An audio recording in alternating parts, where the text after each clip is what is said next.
Hello guys, இன்றைக்கி பார்த்தீங்கன்னா நானும் நம்ம தம்பியும் வந்து கேரம் போர்டு விளையாடலான்னு சொல்லிட்டு தம்பி ஒரே அடம் பிடிச்சாரு.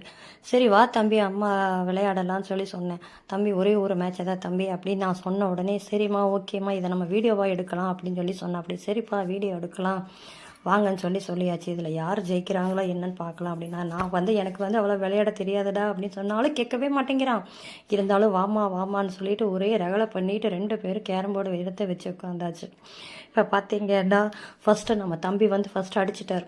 எனக்கு அதுக்கப்புறம் தான் ரெட்டா பிளாக்கான்னு நான் கேட்டங்காட்டி அம்மா அப்படி எல்லாம் இல்லாமல் எந்த காயின் வேணாலும் அடிச்சுக்கலாம், நம்ம எவ்வளோ காயின் அடிச்சிருக்கிறோம் அப்படிங்கிற பொறுத்து தான் அப்படின்னு சொன்னா அப்படின்னு பார்த்தா நானும் அடிக்கிறேன் ஒரு காயின் கூட நமக்கு விழ மாட்டேங்குது. ஆனால் அவன் அடிக்கிற எல்லா காயினுமே பொத்துன்னு போய் உள்ள விழுகுது. நமக்கு தான் விளையாடவே வரலையே. நானும் அடிச்சு பார்க்குறேன்.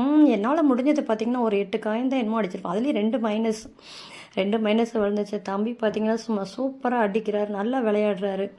அவருக்கு வந்து நல்லா அதில் டேலண்ட் வந்து நிறையா இருக்குது. நம்ம தம்பிக்கு வந்து அதில் வந்து சூப்பராக இன்ட்ரெஸ்ட் இருக்குது. அவருக்கு வந்து ஆல்மோஸ்ட் எல்லா கேம்ஸ்லேயும் நல்லா எல்லாத்துலேயுமே ஃபுல் இன்ட்ரெஸ்ட் இருக்குது. அதனால் அவர் வாங்கன்னு கூப்பிடும் போது ஒரு விளையாட்டு கண்டிப்பாக போட்டே ஆகணும். ஏன்னா குழந்தைங்கள நம்ம என்கரேஜ் பண்ணணும் இல்லையா அப்படிங்கிறதுக்காகவே பார்த்தீங்கன்னா ஃபைனலாக எப்படியோ பார்த்தீங்கன்னா அவரு தான் ஃபுல்லாக அடிச்சுக்கிட்டே இருக்கார். நானும் அடிக்கிறேன் விலகவே இல்லை. அப்புறம் பார்த்து எனக்கு ஒரு வழியாக டென்ஷனே ஆயிடுச்சு. என்னடா நம்ம எந்த காயின் அடித்தாலும் நமக்கு விலகவே மாட்டேங்குதே அப்படின்னு சொல்லிட்டு எப்படியோ பார்த்து விளையாடிக்கிட்டே இருந்தோம். அப்புறம் கடைசியில் எப்பா சாமி எப்படா முடியும் எனக்கு இந்த கேமுங்கிற மாதிரி ஆயிடுச்சு. ஆல்ரெடி நம்ம தோற்றுருவோன்னு எனக்கே தெரிஞ்சு போச்சு.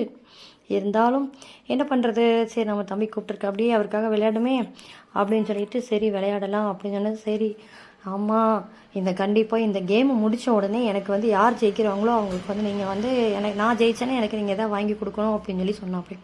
சரி தம்பி நீ ஜெயிச்சேன்னா உனக்கு எதாவது நான் வாங்கி தரேன், சாக்லேட் எதாவது வாங்கி தரேன் அப்படின்னு நான் சொன்னேன். ஓகேம்மா கண்டிப்பாக எனக்கு வாங்கி கொடுக்கணும் அப்படின்னாரு. சரி வாங்கி தரேன் ஏமாற்ற முடியுமா இவங்கள? அவங்க அடிக்கிற காயின் மட்டும் பாருங்கள் எப்படி தான் போய் விழுகுதுன்னு எனக்கே தெரியல. நானும் அடிக்கிறேன் பாருங்கள் பொத்தர் மைனஸ்லேயே தான் போய் விழுகும். என்னாலேயே முடியலப்பா சாமி. கடவுளே எப்படியோ ஒரு வழியாக விளையாடிட்டோம். இன்னும் ஒரு 2-3 காயின்ஸ் தான் இருந்தது. அது எப்படிதான் அடித்து முடிக்கிறது. நானும் பேக் ஷாட் போட்டு பார்க்குறேன். பேக் ஷாட்டில் எனக்கு விழுகவே மாட்டேங்குது. அவர் சர்வசாதாரணமாக அடிக்கிறாரு, அவருக்கு பேக் ஷாட்டில் போய் விழுகுது. நான் என்ன பண்ணுறது, அவங்க தான் அடிக்கடி விளையாடுறாங்க, நம்ம விளையாடுறோமா? அவங்க நிறைய ஃப்ரெண்ட்ஸ் எல்லாம் இருக்காங்க, எல்லாம் வந்து எடுத்து வச்சு உட்காந்துக்குவாங்க. பொடுசுங்கள்லாம் இந்த சம்மரில் வேறு சொல்லவா வேணும். அவங்களுக்கு நல்ல வேலை வெயிலில் விளையாடாமல் குழந்தைங்க எல்லாம் கேரம் போர்டு எடுத்து வச்சு உட்காந்து விளையாடுறாங்க. அது வகைக்கு ஒரு சந்தோஷம், மைண்டுக்கும் உங்களுக்கு கொஞ்சம் ஒர்க் ஆகும்.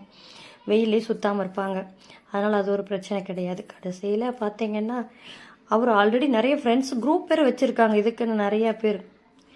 அப்பா சாமி கடைசியாக எப்படியோ பார்த்தீங்கன்னா ஒரு வழியாக நம்ம கேம் ஃபைனலுக்கு வந்துட்டோம். கடைசி காயின் ஒரே ஒரு காயின் தான் இருக்குது.